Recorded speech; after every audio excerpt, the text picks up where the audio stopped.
ఓం నమోస్త్రీ భేతాళదేవాం నమో నమః. సంహరణం ఏకం శత్రునాశనం సహస్రం పరం దేహం దేవాభేతాళం సహస్రం ఏకం నర్మలదుష్టవారణం శత్రు ఆత్మదిగ్బంధనం మహాభేతాళం నమో నమః. ఏకం రక్తం నివారణం శత్రు ఆత్మదిగ్బంధనం మహాగురుభేతాళ దేవం నమో నమః.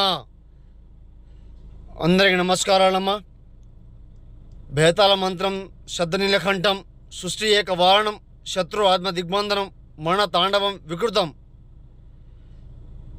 ఎన్నెన్నో చోట్ల చేపించుకొని శత్రువుని హతమార్చే ప్రయోగము మోసపోయి ఉంటే గురువుగారిని సంప్రదించండి. నీలం కంఠం యాగం దివే దివే నాశనం మరణం తాండవం వికృతం చేసి చూపేయడం జరుగుతుంది. ఎన్నెన్నో చోట్ల చేపించుకొని మోసపోయి ఉంటే గురువుగారికి ఒక ఫోన్ చేయండి, సమస్యని చెప్పండి, తొలగించుకోండి. ఏ సమస్య మీ దరిదాపులో రాకుండా చేసుకోండి. మహాభేతాళ దేవ నమో నమః.